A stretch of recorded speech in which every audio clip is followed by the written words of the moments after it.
Hey everybody, this is Tom, otherwise known as Scary Spikes, and welcome to another Star Citizen video.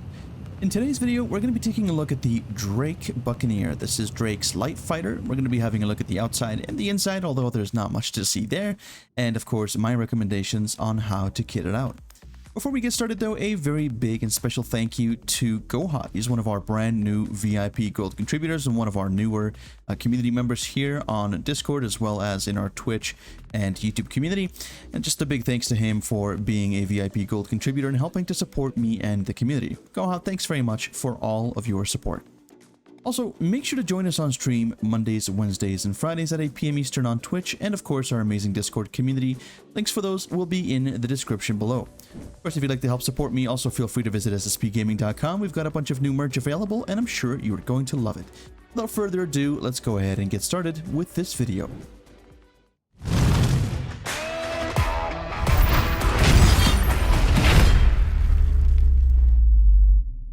Okay, so we're here at HDMS Anderson here on Aberdeen. We're going to have a quick look on the outside of the ship. Of course, as always, we're going to have a look inside as well. And then, of course, my recommendations for how to outfit the ship. Notice that I have also made some adjustments to the armaments. They will be reflected in the Urkel links, which will be in the description as previously stated.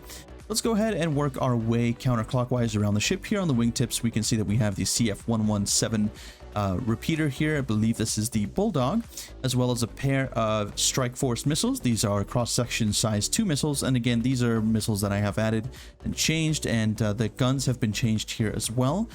So just keep in mind that this is not going to be the default loadout, which you can also see by following the link in the description.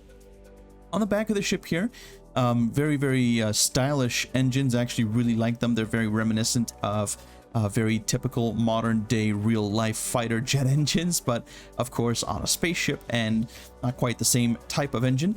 But in any case, they look really nice and very different than most other engines that you see. Now, unlike most of the other Drake ships, I actually really like the way that the Buccaneer is designed, because they're kind of a no frills, function over form sort of design philosophy, which I really like. We have this back area here where the main landing gear comes out. This is the 2-prong landing gear, and then there's a single prong in the front. Then we have the second engine here on the starboard side of the craft, followed by yet another 2 size 2 Strike Force missiles, and again the CF-117 Bulldog. Of course, we also have the wingtip lights, which are really quite nice. You might be wondering, what is that behemoth on the top of the ship? Well, that is a size 4 weapon. Now, these are all fixed weapons, by the way. You can have them gimbaled. The size 1s will be gimbaled without penalty. The size 3s, as you can see on the inboard side here and here, are also fixed. They can be replaced with size 2 gimbals, and then the big size 4 on the top here can be replaced with the size 3 gimbal. Honestly though, this thing is so maneuverable. I would actually just recommend keeping all of these weapons as fixed. But that being said, there's really nothing else to see on this ship. We have a maximum of all 5 weapons here being fixed: 1 size 4, 2 size 3s, and 2 size 1s, with just under 2000 DPS of total DPS before overclocking any of the weapons, which is actually very admirable for a ship of this size. We also have all size 1 components, which we'll have a look at a little bit later on in the video. Go ahead and climb in the cockpit here and have a look inside. Now, this has a ladder and a canopy.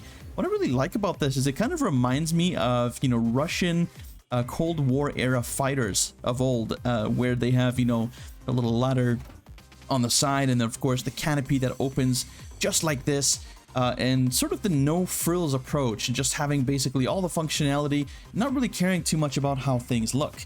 But speaking of how things look, the inside of the ship is actually quite nice, and more to the form of the way that Drake usually does things. They're very function over form kind of thing, and you can definitely see that here. There's no fancy padding or a lot of the creature comforts that we see in other ships. We really just see bare bones, and I mean, that's actually kind of good when you want to be in a combat scenario where you need to focus and just make sure that everything works. So let's have a tour from the left to the right here. Obviously, there's not a whole lot going on. There are some panels over here on the left-hand side. Not a lot of these are actually bound properly. We still have these text menus, which I hope CIG will get rid of very soon. We also have what looks like a big switch panel over here, although this is largely in-op. And then, of course, we have these 5 really nice big panels here, the MFDs right in front. And I think this is something that Drake does very, very well. Drake is known for having really good pilot information systems, including all of their MFDs, and quite a large number of them, to be precise. There's 5 of them here, and of course we also have a little annunciator panel here, very kind of old school looking one with some little lights and stuff down below. This will tell you a little bit about your engine and your systems, and of course show you that you have power as well, so that's kind of interesting. If we look above, we don't really see anything above. I'm not really sure if this is part of the annunciator or if this is actually just like a little black bar there. Not quite sure, but this does appear to be actually a switch page as opposed to an annunciator. So I don't know if this actually has an annunciator panel, but it doesn't look like it actually has one. So that's really interesting, and perhaps maybe it just gives you audio cues instead.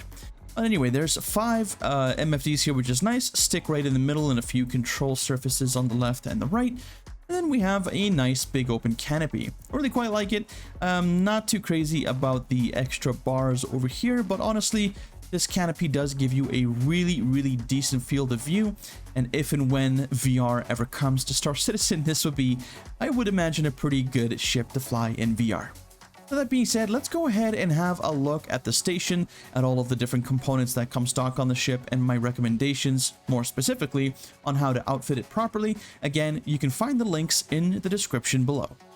Okay, so finally we're going to have a look at the Vehicle Loadout Manager with our Drake Buccaneer, and it's going to show you all of the systems and weapons that you have on here. And of course I'm going to go over my fit, but you can go ahead and copy it or use your own if you have a different playstyle. Links again will be in the description. Let's get started with the propulsion. For the Quantum Drive, you can have either the Spectre or the Atlas. Honestly, I wouldn't really recommend any of the other ones for any reason whatsoever. And the reason why is because these both really carry the majority of the use cases. So the Spectre is way better for short hops and the Atlas much better for long hops. Let me explain. So if you don't know, the stealth drives typically have a very good acceleration rate, much so better than any other drive in its class. And so for that reason, you want to have these when you're going short hops. So for example, going between Aberdeen and Ariel on Hurston, or any other short hops, which you should be doing with this ship anyway, considering it's really just a bounty hunting ship and it's not going to be taking long trips very often. For that reason, I'm going to go ahead and stick with the Spectre. Also gives you a little bit of a lower rating on your signatures, which is also quite nice. The Atlas, though, is also a very good drive, and if you're going long distances, like from Hurston to Microtech to go pick up some components, then I would definitely recommend taking the Atlas. It is much better on fuel economy than most of the other drives available, although it is a little bit slower. It'll still get you there in one piece, though, and the fuel savings are definitely worth it for going long distances, as you'll be able to travel further than you can on a Spectre. For my purposes, though, because I usually do bounty hunting with this thing, I'm just going to go ahead and stick with the Spectre drive, and we'll move on to the systems. And these systems should not be really much of a surprise, as if you've seen my Avenger Titan video or any of my other videos, you'll know that I typically stick to certain manufacturers and certain types of components just because I happen to like them and have good experiences with them. Again, your mileage may vary here, but let's go ahead and talk about these. And the first is going to be the coolers. Okay, so as you can see, we have 2 coolers here, and I'm going to go ahead and choose the Glaciers. These are, again, size 1, as with everything else on the ship. And of course, we also have a grade A in military class attached to these, so these are really good. You can, of course, go with the industrial grade A, but honestly, they're really expensive, and I just don't know if it's worth it. Moving on to the power plants, these are the JS300s, of course.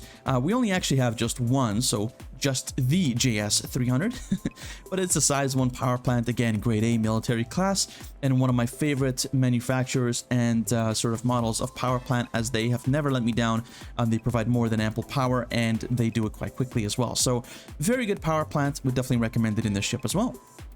And moving on to the shield generators, again, if you've seen my videos before, like the one on understanding ship components, and if you haven't, by the way, make sure to go check that out. Link will be somewhere up here.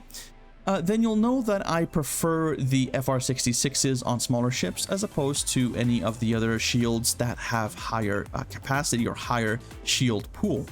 The reason why I prefer shields that regen faster as opposed to having a bigger pool on smaller ships is because small ships have usually quite good maneuverability. If you can take evasive action, your shields can recharge very quickly.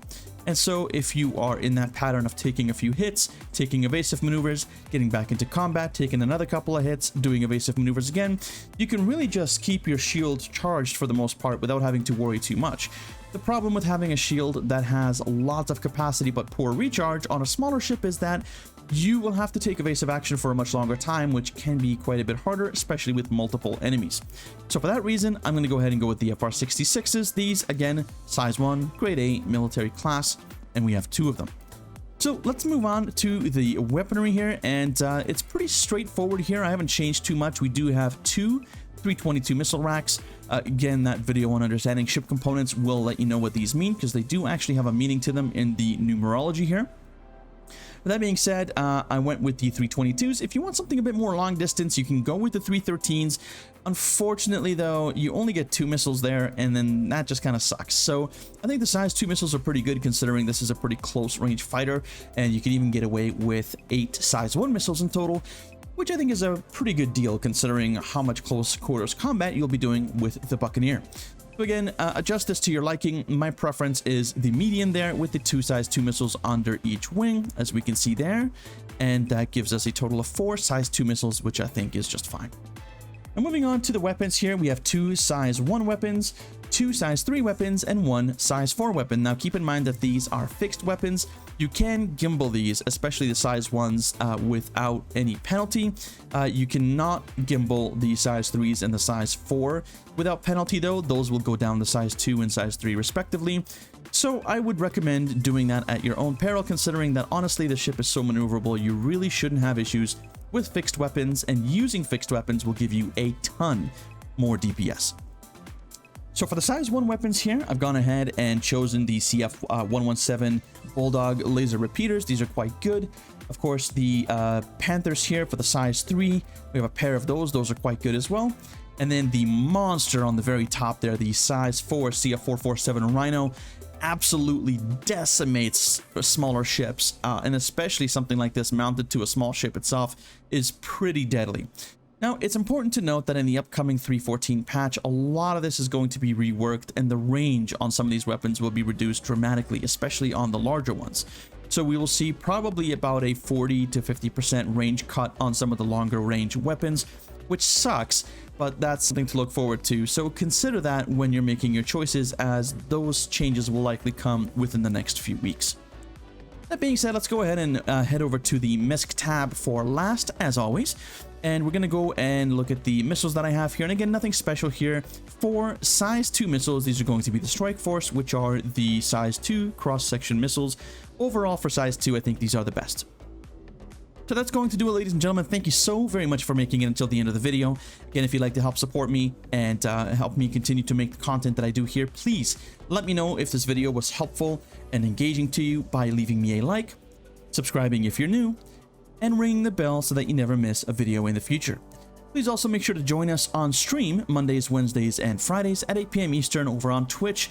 Links will be in the description, as well as our Discord community, and that link will be in the description for you as well.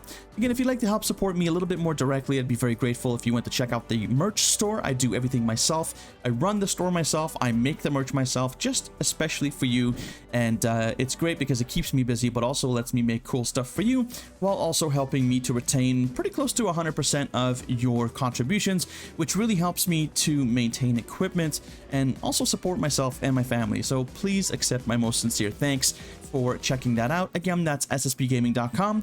And again, thank you for watching the video. I hope to see you in the next one. Bye for now.